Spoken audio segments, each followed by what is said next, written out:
If you feel physical anxiety when you enter a trade, you do not have a trading discipline problem. You have a math problem. I spent years thinking the knot in my stomach meant I was weak. But after 12 plus years of trading, I realized that fear is actually a technical indicator. It is proof that your trade size is mathematically wrong. Today, I will show you how I use the sleep test to turn that anxiety into hard data for risk management. We will identify your biological stop loss, apply the 50% slash rule to calibrate your true trade size, and eliminate the profit theft loop that forces you to cut your winners early. It is time to swap the adrenaline of trading for profitable boredom. Most trading advice frames fear as the enemy. They will tell you, suppress your emotions or trade like a robot. But that knot in your stomach is not a trading discipline problem. It is a calculation problem. By ignoring it, you are ignoring the most accurate risk management tool that you have. You usually hear that inner drill sergeant say, stop being weak. If you cannot handle the heat, get out of the kitchen. Just hold the trade. But the pro trader flips that script. My chest is tight, that is data. It means my trading risk is too high. I need to pull over and check the engine. Back in 2013, when I was first starting out in trading, I was obsessed with the 1 minute and 5 minute charts. I was looking for fast money.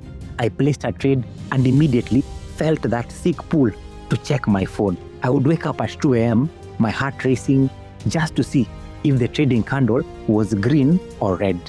I told myself I was just staying on top of the market. I thought I was being dedicated. But the reality, I lost 55% of my trading account in the first month. I blamed my trading strategy. I blamed my trading mindset. But the truth was simpler. My body was trying to tell me something that my brain refused to hear. My trade size was too big. Think of your trading anxiety like the check engine light in a car. When that light comes on, you do not smash the bulb so that you can keep driving. You pull over and you check your engine. In trading, we try to smash the bulb. We try to mindset hack our way out of fear instead of realizing that the fear is a valid data point telling us our leverage is mathematically unsafe for our psychology. You need to stop smashing the bulb and start reading the data. And that is when the logic changes. This led to a rule that overrides everything on the chart. I call it the biological stop loss override. This is not just a feeling, it is biology. A seminal study by the University of Cambridge monitored real traders on a London floor, and they found that high cortisol levels, the stress hormone, physically altered their brains to become irrationally risk-averse by as much as 40%. The chemistry of fear literally makes it impossible to hold a winning trade. Here's the micro framework. Your nervous system has a stop loss, just like your chart does. Number 1, set your technical stop loss as you normally would based on chart levels. This gives you the objective boundary where the trade idea is invalidated by price action. Number 2, check your biological stop loss. Do you feel physical tightness, dread, or an urge to check the trade immediately after placing it? This is your psychology telling you that the dollar risk exceeds your actual capacity to process uncertainty, regardless of what the percentage says on paper. Then number 3, if yes, the trade is invalid. It doesn't matter if the dollar risk is only 1% of your account. If your biological stop loss is triggered, you must reduce the trade size until the physical sensation stops. This is the mechanism that prevents you from sabotaging your own system mid-trade when the fear spikes and logic vanishes. The lesson is simple. If your body says no, the trade is off. Your psychology's limit is more important than the calculator's formula. Knowing you need to reduce size is one thing. Knowing exactly how much to reduce it is where most traders get stuck. You feel the anxiety, the trade is too big. What do? Most traders drop their lot size from 1 lot to 0.9 lots. They make a tiny adjustment and hope it fixes the feeling. It will not. To actually fix this, you need a binary diagnostic tool, because the trap starts when you think I am scared. I will just lower my trade risk by $5. That should be enough to calm me down. Alright? Real professional traders think differently. I do not negotiate with comfort. I cut the risk until the fear disappears completely. Imagine getting into a car where the seatbelt is crushing your chest. You cannot breathe. Are you going to loosen it by 1 millimeter? No. You loosen it until you can breathe again. Trading is the same. When you are overbelted, when your risk is restricting your ability to think clearly, a 10% reduction does nothing. Your nervous system is not sensitive enough to feel the difference between risking $100 and risking $90. Both feel like danger. The mistake I made for years was thinking that bravery meant tolerating that tight seatbelt. I thought if I just toughed it out, I would get used to it. I did not. I just panicked and crashed the car. You do not need bravery. You need the setting where the seatbelt is secure but invincible. Now here is how you find that setting. It is a specific process I call the sleep test. Run the calibration with real numbers. You have a $10,000 account. You plan to risk 1%, which is $100. You place the pending order and you feel that knot in your stomach. Number 1, the 30-minute walk away. Leave the screen. After 30 minutes, ask yourself, if I went to sleep right now, will this trade keep me awake? This forces you to simulate the real emotional cost of holding overnight. This is where most traders discover their stated risk tolerance is widely disconnected from their actual psychological capacity. Number 2, the 50% slash.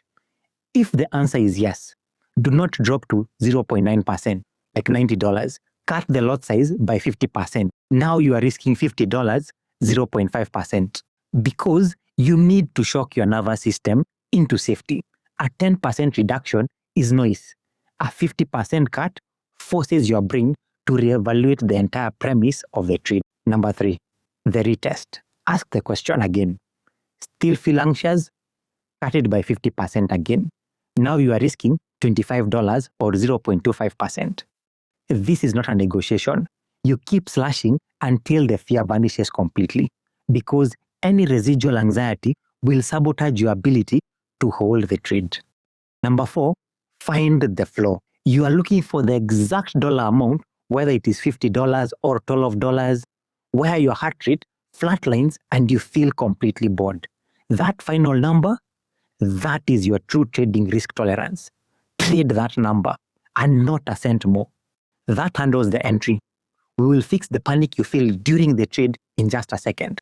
But if you are sitting at a red month and honestly do not know why, I built a free 3-minute diagnostic quiz to find the blind spot for you. It is called Why Am I Still Losing Money?